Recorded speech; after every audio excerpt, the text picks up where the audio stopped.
Okay जी। आज जो है हमने चैप्टर नंबर 1 के थ्योरम्स जो हैं वो हमने इम्पोर्टेंट वो डिस्कस करने हैं। सबसे पहले हमारे पास है पेज नंबर 21 पे आता है एक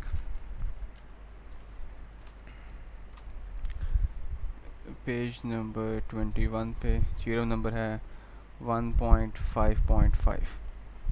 थ्योरम कहता है क्या है? थ्योरम कहता है कि आपने साबित करना है कि limit n approaches to infinity, positive infinity 1 + 1/n और उसकी पावर n ये बराबर हो जाता है e के। कैसे बराबर हो जी जाता बाय है? स्क्रीन। ओह सॉरी, एक मिनट, स्क्रीन भी शेयर कर देते हैं। हाँ जी, अब स्क्रीन शेयर हो रही है। जी ओके, ये हमारा थ्योरम है जो हमने प्रूव करना है। लेकिन इससे पहले हमारे पास कुछ एक थ्योरम आता है, बायनोमियल थ्योरम। बायनोमियल थ्योरम ये बेसिकली फर्स्ट ईयर का एक टॉपिक है चैप्टर नंबर 8 में, अगर आपको आता हो तो। हमने जो फॉर्म यूज़ करनी है वो यूज़ करनी है 1 + x की पावर n। तो इसका फार्मूला था कि 1 प्लस जो भी पावर है उसको मल्टीप्लाई कर देना है सेकेंड टर्म के साथ, फिर प्लस n इंटू n-1, साथ आपके पास ओवर में आ जाना था 2 फैक्टोरियल। उसके बाद अगर हम वेरीफाई कर लें, आपके सामने देख सकते हैं यहाँ पे लिखा भी हुआ है। उसके बाद सेकेंड टर्म का भी स्क्वायर है प्लस n इंटू n-1, फिर एक और माइनस कर देंगे n-2 ओवर 3 फैक्टोरियल। एक्स की पावर कितनी हो जाएगी 3 plus up to so on चलता जाएगा ये इसी तरह, ठीक है।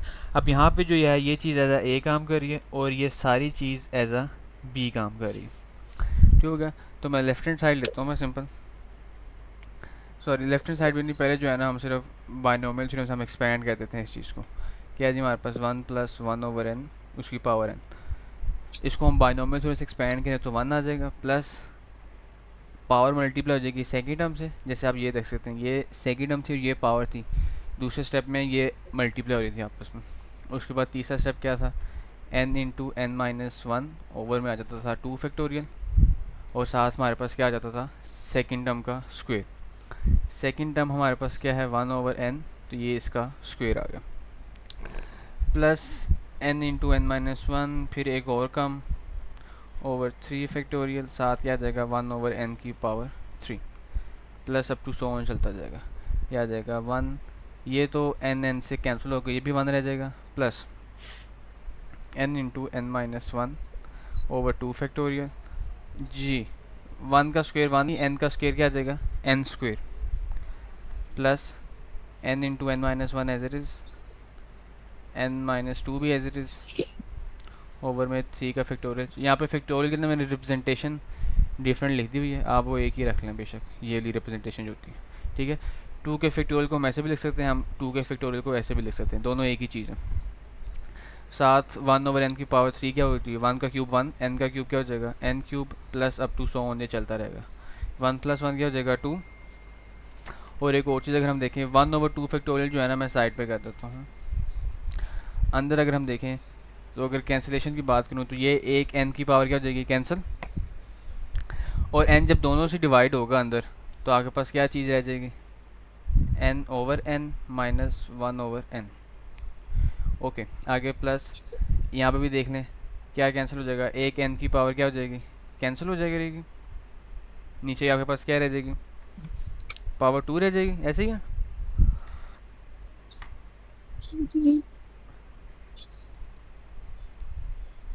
ओके, तो आगे हमारे पास देखें तो क्या रह जाएगा, क्या रह जाएगा n-1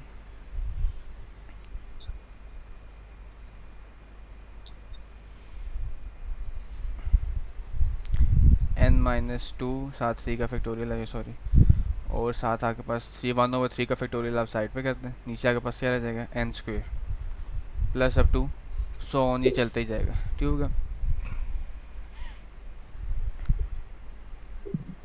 अजीम भाई, हाँ जी, एक मिनट ये दोबारा समझा दें स्टेप।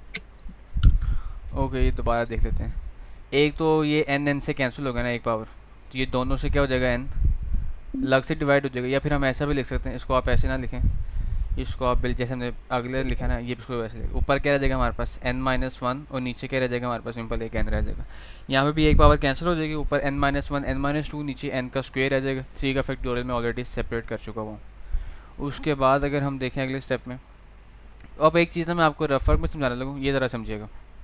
ये यहाँ पे क्या लिखा हुआ है, n-1 है। इसको मैं रफ वर्क में समझा रहा हूँ कि अगर n-1 ओवर n है, ऊपर ज़रा n कॉमन लें, तो इसके पास तो n है, 1 रह जाएगा। अब 1 के पास तो n नहीं है, तो यहाँ पे n क्या हो जाएगा, डिवाइड, और ओवर में क्या है n, तो ये n से कैंसिल हो जाएगा, तो ये क्या रह जाएगा, 1 - 1 ओवर n। तो मैं अब ये चीज़ यहीं पे लिख रहा हूँ कि 1/2 फैक्टोरियल, पीछे वाला 2 एज इट इज़, और यहाँ पे क्या आ जाएगा 1 - 1 ओवर n प्लस। अब मैं ये वाली चीज़ पकड़ने लगा हूँ, इस वाली चीज़ को, इसको हम रफ वर्क में सॉल्व करेंगे और देखेंगे क्या रह जाता है। क्या है हमारे पास, n-1 n-2 ओवर n का स्क्वायर। मैं यहाँ से भी n कॉमन लूँगा, इस ब्रैकेट में से भी n कॉमन लूँगा। तो वंस अगेन जब यहाँ से n कॉमन लूँगा इस वाली ब्रैकेट से, तो n की जगह 1 रह जाएगा, और इस 1 के पास तो n है नहीं, तो यहाँ पे n क्या हो जाएगा, डिवाइड। सिमिलरली एक n जो है मैं इन दोनों में से भी कॉमन लूँगा, मैं एक n की जगह 1 रह जाएगा, 2 के पास तो n है नहीं, तो वहाँ पे क्या हो जाएगा, डिवाइड, और ओवर में क्या है, n स्क्वायर। ये दो n आपस में ऊपर नीचे क्या हो जाएंगे, कैंसिल। तो मीन यहाँ पे हमारे पास क्या रह जाएगा, अगर मैं यहाँ पे लिखूँ कि 1/3 factorial into 1 - 1 over n into 1 - 2 over n plus up to so. कोई मसला यहाँ तक? नहीं। ओके। अब हमारे पास n जो है इन्फिनिटी को अप्रोच करेगा, as n approaches to positive infinity. तो आपको पता है जब भी कोई चीज़ डिवाइड हो इन्फिनिटी से, तो आंसर क्या आता था, 1/n, या 2/n हो जाए, या 3/n हो जाए। अनडिफाइंड। अनडिफाइंड नहीं, ये अप्रोच कर जाता है ज़ीरो को। याद नहीं आपको कि 1/0 जो है हमारे पास इन्फिनिटी होती थी। इसी तरह 2/0 भी इन्फिनिटी होगा, 3/0 भी इन्फिनिटी होगा, 4/0 भी, means everything over n will be approaches to zero. एक मिनट, सॉरी। अच्छा जी, अब जब ये सारी चीज़ें जो मैं हाईलाइट करूँ, ये सारी चीज़ें ज़ीरो को अप्रोच हो जाएंगी, ये चीज़ ज़ीरो को अप्रोच हो जाएगी, ये चीज़ ज़ीरो को अप्रोच हो जाएगी, ये चीज़ ज़ीरो को अप्रोच हो जाएगी, तो आपके पास फिर पीछे रह के जाएगा, ये आपके पास आ जाएगा 2 + 1/2 फैक्टोरियल, 1 - 0 प्लस 1/3 फैक्टोरियल, साथ ही आ जाएगा ये 1 - 0 इंटू 1 - 0। इसी तरह अगर अगला भी टर्म होती, तो उसने भी क्या हो जाना था कि 1/4 फैक्टोरियल, 1 - 0 1 - 0 1 - 0। कैसे पता चला, क्योंकि अगर आप देख लें, पहले हमारे पास 2 फैक्टोरियल के साथ 1 टर्म थी, 3 फैक्टोरियल के साथ 2 टर्म्स थी, तो आगे क्या हो जाएगा, 1/4 फैक्टोरियल के साथ 3 टर्म्स आ जाएंगे, and up to so on, इसी पैटर्न पर चलता रहेगा। अब 1 से मल्टीप्लाई होने से कोई फ़र्क तो पड़ता नहीं है, तो सिर्फ देख लें 2 + 1/2 factorial plus 1/3 factorial plus 1/4 factorial plus up to so on. अब ज़रा कैलकुलेटर पे ज़रा 1/2 फैक्टोरियल करें ज़रा, क्या तो मेरे ख्याल से आएगा 0.5, ये आएगा 0.6, करके देख लें ज़रा, 1 को ज़रा 6 पे डिवाइड करें ज़रा।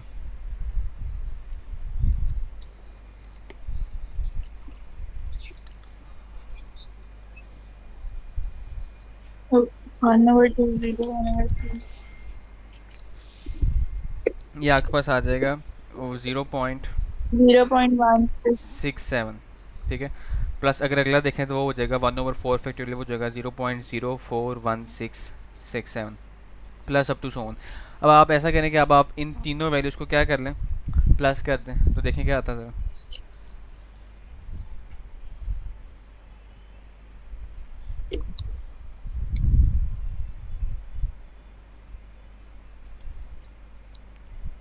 2.708। 2.708, ठीक है। बेसिकली थोड़ा सा हमने अभी बाकी वैल्यू स्किप कर दी हुई हैं, और जरा आपकी कैलकुलेटर पे आपको एक नंबर ये दिख रहा होगा ई,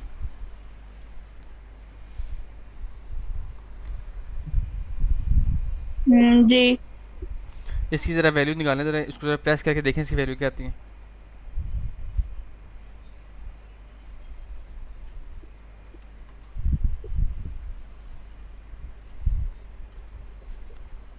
5.4266। नो, अगर हम गूगल करके भी देखते हैं वैल्यू ऑफ ई, मैं आपको दिखा भी देता हूँ वैल्यू ऑफ ई, तो आप देख लें क्या आ रही है, 0 पॉइंट, 2.718। तो हमारे पास क्या आ रही है 0.7, 2.708, मीन हमारे पास ऑलमोस्ट राउंड ऑफ हो गया, हमारे पास ये सेम ही वैल्यू आ रही है। जो एरर आ रहा है ना उसी वजह से आ रहा है।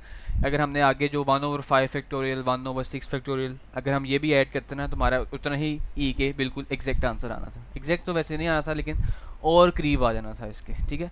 तो इसलिए हम कह देते हैं ये आपके पास जो थ्योरम है ये आपका क्या हो गया, प्रूफ हो गया हुआ, ठीक हो गया। अगर आपने स्क्रीनशॉट लेना है तो मैं मिनिमाइज़ कर देता हूँ स्क्रीन को, आप स्क्रीनशॉट ले लें। मैंने लिख लिया। ओके, ये तो और बेहतर है।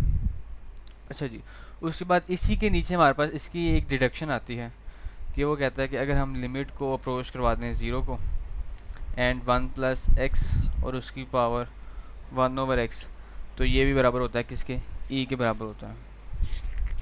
ओके, तो हम देखते हैं।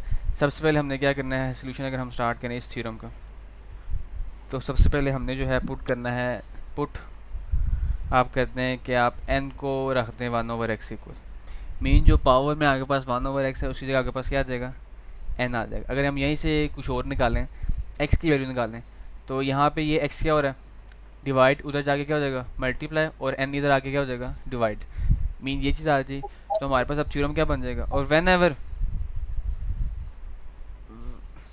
यहाँ पे x अप्रोच होगा, बिकॉज हम x की बात कर रहे हैं, when x approaches to zero, जब x ज़ीरो को अप्रोच हो जाएगा तो ये मुझे बताएं ज़रा, तो ये क्या हो जाएगा, यहाँ पे जब हम ज़ीरो पुट कर देंगे 1/0, तो ये क्या बन जाएगा, 0। शाबाश। अभी मैंने बताया कि किसी भी चीज़ को ज़ीरो से डिवाइड करें तो क्या बन जाता है वो, 0। फातिमा कोई मुझे देख के बता पाएगा कि आपका कुछ दिन बाद आपका एग्ज़ाम्स है, यहाँ पे मैंने क्या लिखा हुआ है ये चीज़, और इन्फिनिटी।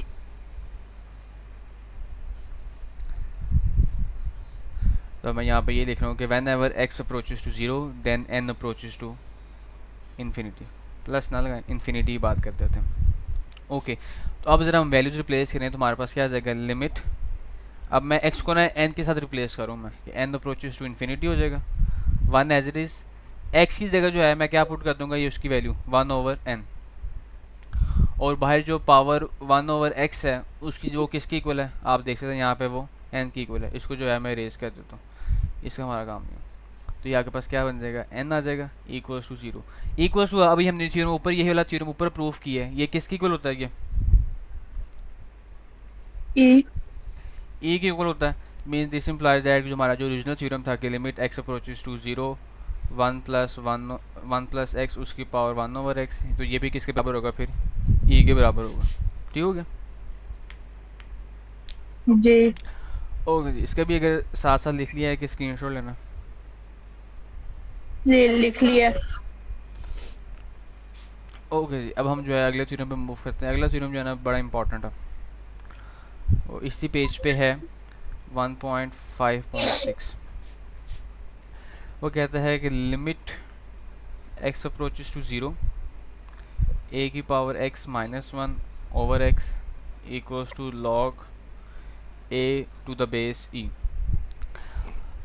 ओके जी, सबसे पहले हमने क्या करना है, हमने अगर सोल्यूशन अगर हम स्टार्ट करें तो सबसे पहले हमने लेट कर लेना है कि a की power x-1 equals to y, -1 उधर जाके क्या हो जाएगा +1। अब हमने इसको एक्सपोनेंशियल फॉर्म में मेरे पास है, अब लॉग फॉर्म में कन्वर्ट करना है। अब एक्सपोनेंशियल फॉर्म लॉग फॉर्म कैसे होती है, हम जरा थोड़ा सा हम जरा नीचे रिमाइंडर लेके आते हैं, ज़रा 9th क्लास में वापस जाना पड़ेगा। आपने याद होगा आपने कुछ सवाल किए होंगे ऐसे कि 81 इक्वल्स टू लॉग 9 की पावर x, ये 9 टू बेस x। तो हम लिखते कैसे थे, जो एक्सपोनेंशियल फॉर्म में कैसे जाते थे, जो लॉग के सामने है वो अकेला रह जाता था, जो लॉग की बेस है वो इसकी बेस बन जाती थी, मीन ये पावर में और इसकी बेस आपके पास x बन जाता था, ठीक है। और अगर हमारे पास एक्सपोनेंशियल फॉर्म में हो और हमने लिखना हो इसे पावर की फॉर्म में या लॉग फॉर्म में, तो कैसे लिखते थे, जो अकेला था उसके साथ क्या आ जाता है लॉग, जो यहाँ पे बेस है वो लॉग की बेस बन जाती है, और जो पावर में है वो इक्वल टू के बाद लिखा जाता है। फिर देख लें, जो अकेला है उसके साथ लॉग आ जाता है, जो बेस है वो लॉग की बेस बन जाती है, और जो पावर में है वो इक्वल टू के बाद अकेला लिखा जाता है। तो अब हम आते हैं वापस लॉग फॉर्म में हमने लिखना है, तो यहाँ पे मैं लिखता हूँ इन log form in log form. तो जो अकेला अब यहाँ पे क्या है आपके पास 1 + y है, तो ये आ जाएगा log 1 + y। यहाँ पे बेस क्या है, a है, तो ये log की बेस बन जाएगी और इक्वल्स टू जो पावर में है वो इक्वल्स टू के बाद लिखा जाएगा। कोई मसला इस स्टेप में? नहीं। ओ वेरी गुड। अब हम देखते हैं कि x हमारे पास 0 को अप्रोच कर रहा है, आप लिमिट में देख सकती हैं क्वेश्चन के अंदर ये चीज़। तो हम कहते हैं कि अब कि when x approaches to 0 then y जो है वो भी किसको अप्रोच कर जाएगा, 0 को अप्रोच कर जाएगा। ये मुझे बता सकती हैं कहाँ से, हिंट दे देता हूँ। इस इक्वेशन से है हमारे पास, इसको हम 1 का नाम देते थे अपनी मर्जी से। अब x को ज़रा इस इक्वेशन में मैं रेफर में आ रहा हूँ यहाँ पे बिल्कुल साइड पे। अब ज़रा इस इक्वेशन के अंदर a की power x - 1 equals to y, यहाँ पे ना ज़रा a की जगह x की जगह 0 पुट कर देते हैं हम। a की पावर 0 - 1 इक्वल्स टू वाई, और हमें पता है किसी भी चीज़ की पावर 0 वो किसके इक्वल होता है, 1। 1 के इक्वल होता है। तो यहाँ पे हम पुट कर देंगे 1 - 1 इक्वल्स टू वाई, तो ये क्या हो जाएगा y इक्वल्स टू 0। मीन जब x 0 को अप्रोच हो रहा है तो y भी फिर किसको अप्रोच हो रहा है, 0 को। ये मैंने यहाँ पे लिखी हुई है मैंने चीज़, ये बात ओके।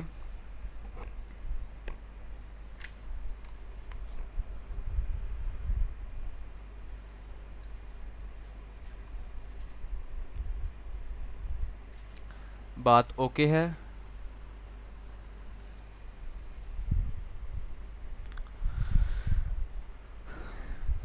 जी फातिमा बात क्लियर है, जी। जल्दी बोला करें। आगे देखें जी, अब हमारे पास जो क्वेश्चन था वो देखते हैं नेट क्या था चला गया। कि limit x approaches to 0 a की पावर x - 1 ओवर x। अब यहाँ पे देखें a की पावर x - 1 हमने, अब यहाँ पे y कर देते हैं, y अप्रोचेस टू 0 रीजन। अब हम रिप्लेस करते हैं सब कुछ y, a की पावर x - 1 मीन जो ये चीज़ है ये हमने किसकी इक्वल ऐड की हुई है यहाँ पे, y की इक्वल। तो मीन यहाँ पे इसकी जगह आपके पास क्या आ जाएगा y, और ओवर में x है। x को मैंने किसकी इक्वल ऐड किया हुआ है आपके सामने, ये चीज़ हमारे पास x की इक्वल निकली थी।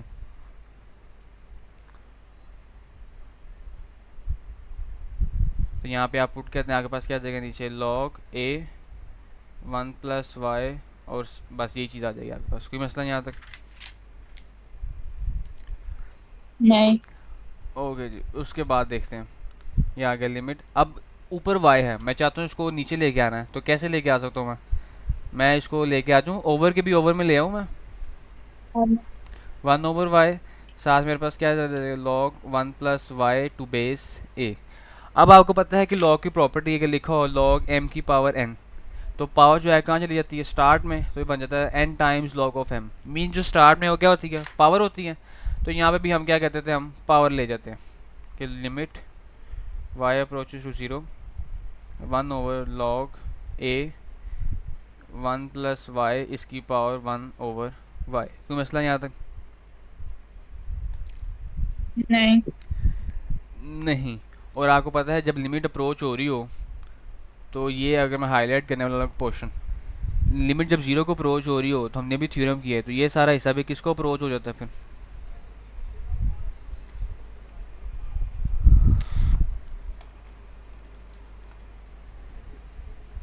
अगर मैं आपको मैं फॉर्म बनाऊँ जो हमने थ्योरम किया ऊपर, उसकी फॉर्म कुछ इस तरह से थी कि limit x approaches to 0 1 + x और उसकी पावर 1 ओवर x। तो ये किसकी इक्वल बन जाता था जी, ई। Yes e। तो मीन यहाँ पे भी हमारे पास क्या आ जाएगा, e आ जाएगा। Limit y e. Approaches to 0 1 over log e, और बेस यहाँ पे क्या बन जाएगी a। जब हम इसको ऊपर लेके आएंगे ना, तो इसकी वैल्यूज़ भी जो है ना ये रिवर्स हो जाएंगी। मीन यहाँ पे आ जाएगा लिमिट y अप्रोचेस टू 0, ठीक है सॉरी, लिमिट तो हमने अब अप्लाई करती है ना, वो नहीं आएगी। तो ये आपके पास सॉरी यहाँ पे भी नहीं आएगी बिकॉज हमने लिमिट अप्लाई कर दी हुई है। तो हमारे पास ये क्या बन जाएगा log, वो जब ऊपर आएगा तो ये e नीचे आ जाएगा, a जो है ऊपर चला जाएगा, और यही हमने क्या करना था, हमने प्रूफ करना था। ठीक हो गया। अगर आपने स्क्रीनशॉट लेना है तो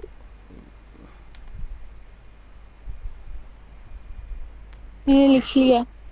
ओके जी। ये 3 थ्योरम्स थे वेरी इंपॉर्टेंट। उसके बाद हमारे पास एक आखिरी थ्योरम रह गया कि sine theta over theta equals to 1। Board में ये थ्योरम जो है बड़े इंपॉर्टेंट है, तो इसको भी हम देखते हैं। फिर हमारा जो आपका जो क्वेश्चन है एक दादा और फिर हम उसको भी देख लेते हैं। थ्योरम थोड़ा सा लंबा है, ज़रा कोशिश कीजिएगा अपनी जो बुक है ना काइंडली वो ज़रा सामने रखें।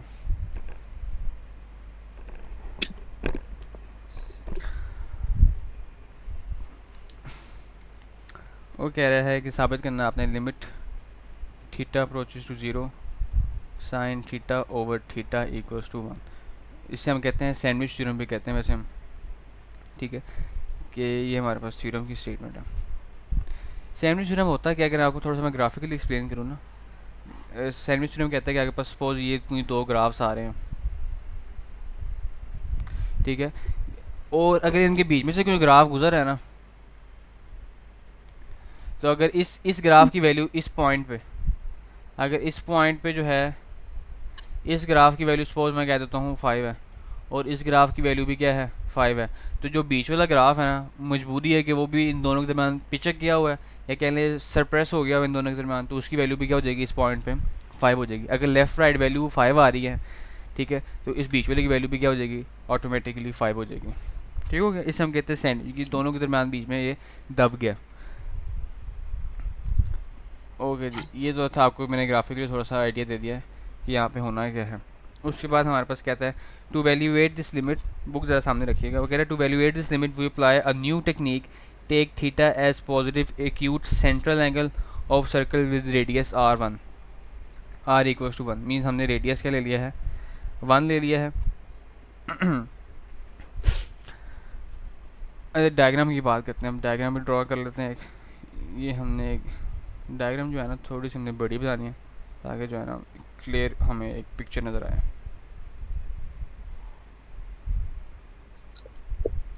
ये आपके पास वो थीटा आ गया है, ये पॉइंट ओ है, ये ए है, ये डी है, ये हम कह देते हैं पॉइंट कोई ना कोई बी है। यहाँ से हम जो एक स्ट्रेट लाइन भी हम ड्रॉ कर लेते हैं नीचे जो परपेंडिकुलर आ रही है। रेडियस हमारे पास क्या है 1 है, ये भी रेडियस 1 है ना, बिकॉज एक हमने एक बेसिकली हमने एक सर्कल ही घुमाया है कुछ इस तरह से, ये हमने सर्कल घुमाया है, ये सर्कल घुमाया हमने। और अगर थोड़ा सा मैं बेहतर कर पाऊँ तो एक ये सर्कल घुमाया और हमने यहाँ पे एक स्ट्रेट लाइन ड्रॉ की हमने।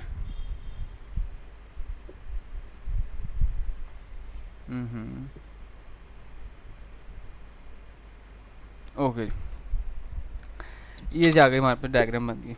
अब गिवन दैट रेडियस ए है तो मीन्स ओ ए और ओ बी का जो आपके पास डिस्टेंस है जो मैग्नीट्यूड होगा वो भी क्या होगा 1 होगा, बिकॉज वो रेडियस ही है ना।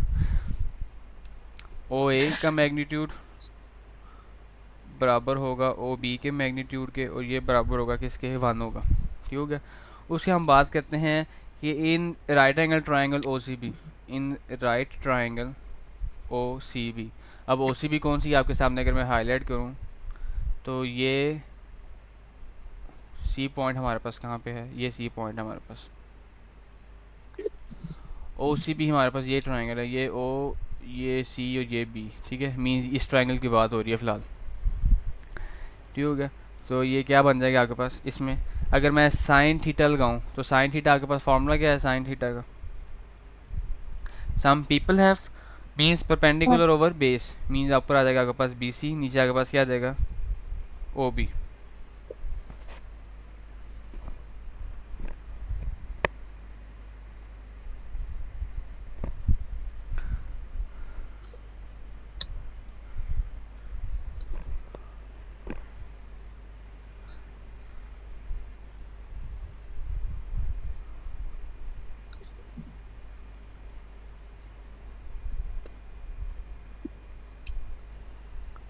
ठीक है, परपेंडिकुलर ओवर हाइपोटेन्यूज, तो वो चीज़ आ गई हमारे पास। ठीक है, यहाँ पे ना इनके मैग्नीट्यूड्स की बात होगी यहाँ पे, और हम देख सकते हैं ओ बी हमारे पास गिवन था, किसकी इक्वल होता है ये 1 की इक्वल होता है, तो ये आ जाएगा बी सी ओवर 1, 1 से डिवाइड होने से कोई फ़र्क तो पड़ता नहीं है, तो साइन थीटा के पास क्या आ जाएगा सिर्फ बी सी।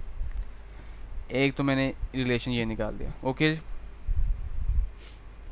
उसके बाद मैं बात करता जी। हूँ in triangle, in right angle triangle और दूसरी राइट एंगल ट्रायंगल मेरे पास कौन सी यहाँ पे ओ ए डी, जो बड़ी वाली ट्रायंगल है, ओ A D, O A D. यहाँ पे अगर मैं टेन थीटा लगाऊँ मैं, तो टेन थीटा का फार्मूला क्या होता है, परपेंडिकुलर ओवर बेस, मीन आपके पास आ जाएगा ए डी ओवर ओ ए। और ओ ए का मैग्नीट्यूड भी आपको पता है क्या है, वन है, नीचे वन आ जाएगा, ऊपर A D as it is. तो आपके पास यहाँ से टेन थीटा किसके इक्वल निकल आएगा, ए डी के इक्वल निकल आएगा, उसके मैग्नीट्यूड के। ठीक होगा जी। ओके जी, आगे हम बात करते हैं। आगे जी लिखा हुआ है कि in terms of theta the areas are expressed as, theta की रिस्पेक्ट से एरिया कैसे होगा, कि हमारे पास जो ओ बी है, O B to D produce O B to D, कि जो हमने ओ बी वाला पोर्शन है वो हमने डी तक प्रोड्यूस कर देना है। ठीक है, मीन ये वाला पोर्शन जो है हमने प्रोड्यूस कर दिया। उसके बाद हमने क्या किया, so that A D is perpendicular to A D, mean जो ए डी है वो परपेंडिकुलर बन गया हुआ है किसके, ओ ए के, ज्वाइन ए टू बी। आपने ए और बी को आपस में ज्वाइन कर देना। आप देख सकते हो ये जो पर्पल कलर की लाइन आ रही है ना, ये हमने ए टू डी को हमने ज्वाइन कर दिया यहाँ पे। अगले पेज पे आते हैं। वो कह रहा है अब हमने दो ट्राइंगल्स का हमने एरिया निकालना, दो ट्राइंगल्स का एरिया। मैं चाहता नहीं हूँ कि हमारे पास यहाँ पे जो है यूज़ करें, लेकिन आपने ये साथ साथ नोट कर लिया हुआ? जी ओके, मैंने अब थोड़ी चीज़ें नहीं रेस करूँ, बिकॉज मैं इस डायग्राम से आगे पीछे नहीं हो सकता। ये हम रेस कर देते हैं, हम नीचे वाली चीज़ें हम रख लेते हैं, बिकॉज इसका जो है हमने यूज़ करना है बाद में। ओके जी, सबसे पहले मैं बात करता हूँ area of a triangle O A B. ये क्या बन जाएगा, ट्राइंगल का फार्मूला 1/2 बेस इंटू हाइट होता है। ओ ए बी की बात करूँ मैं, ये पॉइंट होगा। मैं बात कर रहा हूँ area of a triangle O A B की। ट्राइंगल का फार्मूला 1/2 बेस इंटू हाइट। तो बेस आपके पास यहाँ पे क्या है, ओ सी है, सॉरी ओ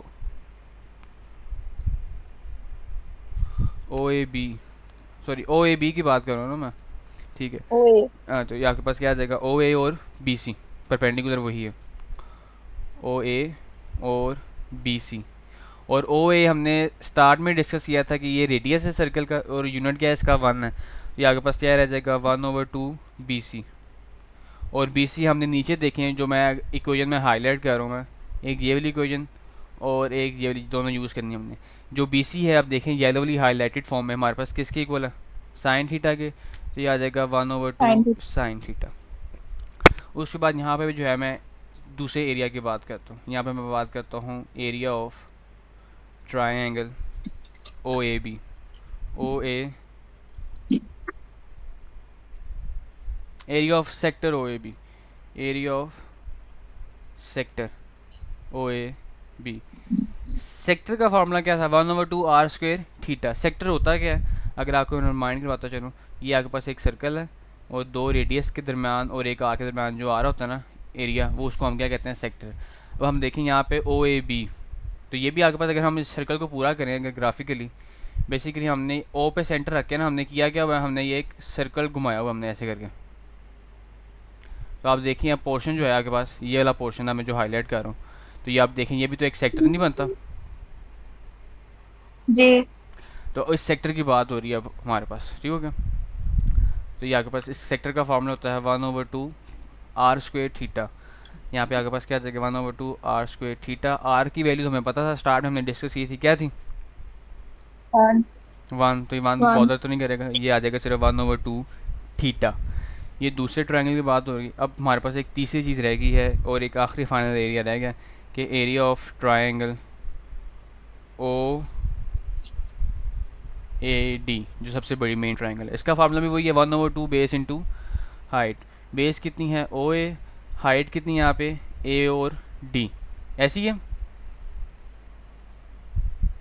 अगर जी अगर मैं ट्रायंगल ओ ए डी की बात करूँ, ठीक है, बेस आपके पास ओ ए है, आप देख सकती हैं, और जो परपेंडिकुलर है वो आपके पास ए डी ही है। तो यहाँ पे आपके पास आ जाएगा, आपके पास ओ ए की वैल्यू हमने स्टार्ट में डिस्कस की थी, वन थी। यहाँ पे क्या रह जाएगा, 1/2 ए डी, और ए डी की वैल्यू आप नीचे ग्रीन हाईलाइटेड फॉर्म में देख सकती हैं, क्या है, tan थीटा। टेन ठीक हो गया जी। अब मैं जो है ना ये जी। अब नीचे वाली चीज़ें भी अब मैं इरेज करूँ, अब मेरे पास नीचे वाली चीज़ों का अब मैंने काम नहीं करना, जितना मैंने यूज़ करना था उनको मैंने कर लिया। अब मैं आता अभी हूँ। और भी है? यस, अब लेकिन अब हमने वाइंड अप ही करना। अगर आप देखिए अब हमारे पास ना, अगर हम तीन चीज़ों के एरिया निकालने हैं, अब तीनों की जो डायग्राम्स है ना वो मैं नीचे जो है ना एक अलग अलग फॉर्म में बना रहा हूँ मैं। किस में, चलिए हम ब्लैक में बना लेते हैं। सबसे पहले हमने क्या निकाला था, हमने निकाला था area of a triangle O A B. मैं ओ ए बी की जो डायग्राम है ना मैं वो आपको एक सेपरेटली बना रहा हूँ, ये ओ ए बी। फिर हमने निकाला था area of a sector O A B, area of a sector O A B. तो वो भी आपके पास कितना था, O A B, O A B, area of a sector O A B.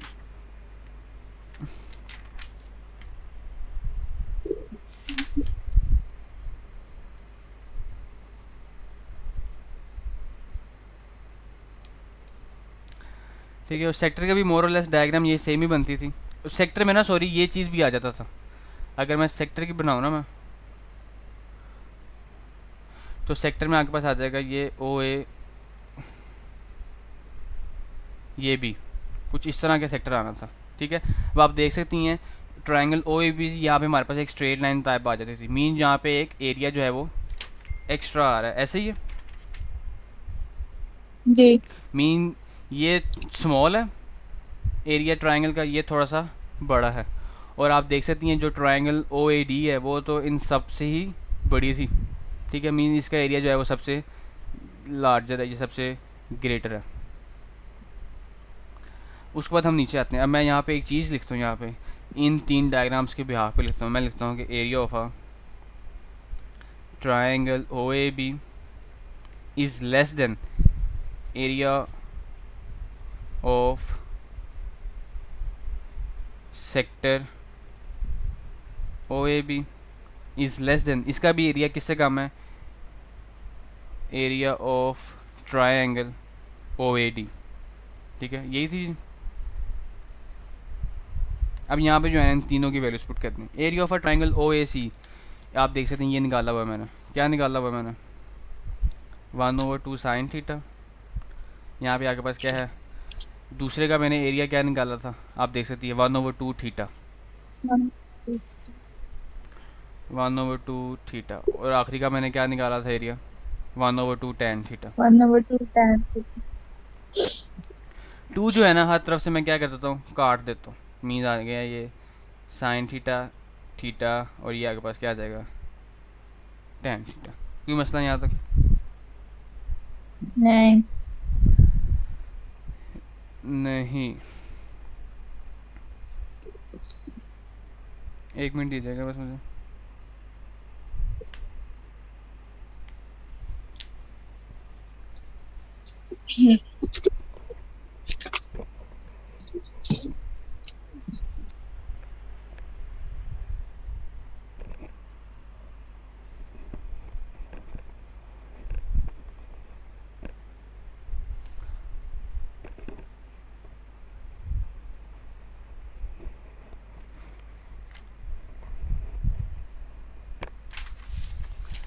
ऐसा कहते हैं कि आप हर टर्म को क्या कहते हैं, साइन थीटा से आप डिवाइड करते हैं हर टर्म को।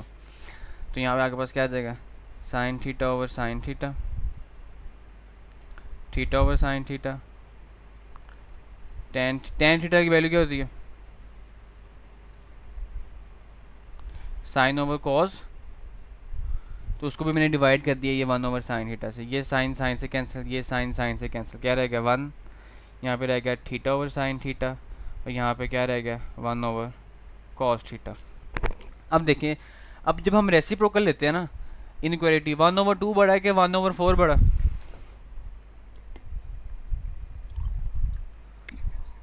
क्या?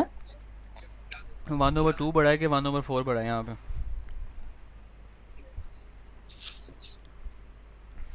1/2। 1/2। यहाँ पे हम ये इनक्वालिटी डाल देते हैं। अगर मैं रेसिप्रोकल लूँ 2 और 1 का रेसिप्रोकल 2, 1/4 का रेसिप्रोकल 4। अब इनक्वालिटी कहाँ पे आएगी, 4 की तरफ, बिकॉज 4 बड़ा है। मीन हमें यहाँ से एक बात ये पता चली कि जब हम रेसिप्रोकल लेते हैं तब इनक्वालिटी जो है वो रिवर्स हो जाती है। तो यहाँ पे मैं यही करता हूँ, मैं इनक्वालिटी रेसिप्रोकल लेता हूँ। 1 के रेसिप्रोकल 1 ही रहना, इनक्वालिटी रिवर्स ये हो जाएगा साइन थीटा ओवर थीटा, ये भी क्या हो जाएगा कॉस थीटा। ओके जी, अब देखें कि थीटा जो है किसको अप्रोच हो रहा है, जीरो को, थ्योरम के अंदर ऐसे ही है। व्हेन थीटा अप्रोचेस टू क्या? जीरो, क्वेश्चन के अंदर हमारे पास गिवन था कि थीटा किसको अप्रोच हो रहा है, जीरो को। आप देख सकते हैं sine limit theta approaches to zero. तो यहाँ पे मैं लिखता हूँ कि when theta approaches to zero, तो कॉस जीरो भी क्या हो जाएगा, कॉस जीरो भी 1 हो जाएगा, सॉरी, ठीक हो गया। मीन आपके पास क्या बन जाएगा, ये कि लिमिट अप्लाई करते हैं, यहाँ पे बन जाएगा limit theta approaches to zero sine theta over theta, और ये भी आपके पास क्या बन जाएगा 1। वही बात आ गई, जो लेफ्ट की वैल्यू आ रही है और जो राइट की वैल्यू आ रही है वो सेम है, तो मीन जो बीच वाली वैल्यू है उनकी उसकी भी वैल्यू क्या होगी, सेम ही हो जाएगी सेवनिस थ्योरम के तहत, कि limit theta approaches to zero sine theta over theta equals to 1। यही आपने क्या करना था, आपने प्रूव करना था। याद आया जो आपको स्टार्ट में मैंने ग्राफिकल रिप्रेजेंटेशन दी थी कि कुछ ग्राफ ऐसा आ रहा है, जी। कुछ ग्राफ ऐसा जा रहा है, तो जो बीच वाली वैल्यू है उसकी भी वैल्यू फिर उस पॉइंट पे वही हो जाएगी। अब देख लें वैन थीटा जीरो, तो लेफ्ट पे भी 1 आ रहा है, राइट पे भी 1 आ रहा है, तो जो बीच वाली वैल्यू है फिर उसकी भी वैल्यू क्या आ जाएगी, 1 आ जाएगी। इसी को हम क्या कहते हैं, सैंडविच थ्योरम कहते हैं। उसको यूज़ करते हुए हमने जो अपना थ्योरम है ये प्रूव कर लिया। आई थिंक साथ साथ नोट कर लिया होगा या बुक पे लिखा हुआ, ज़रूरत भी नहीं है। उसके बाद आपके पास एक और आखिरी क्वेश्चन रह गया होगा, which is if I am not wrong, वो आपके पास क्वेश्चन ये था कि F of X equals to A की power square root of x minus 1, यही क्वेश्चन था। जी। बच्चों वाला डेरिवेटिव है। एक्सपोनेंशियल फंक्शन का डेरिवेटिव क्या होता है, पहले exponential function as it is, आगे उसी की पावर का डेरिवेटिव। जी बाय वाला तो ए की power square root of x minus 1 as it is, और यहाँ पे सॉरी पावर, यहाँ पे जो है ना सिर्फ पावर का डेरिवेटिव आना, मीन्स सिर्फ square root of x minus 1 का डेरिवेटिव। तो आपके पास 1 over square root of X का derivative 1 over 2 square root of x minus 1 का जीरो फारिग, ऊपर 1 से मल्टीप्लाई होकर एज इट इज़ आ गया, नीचे क्या रह गया 2 over square root of x. लें जी, ये आपका आंसर है, ठीक है। जी। और क्यों क्वेश्चन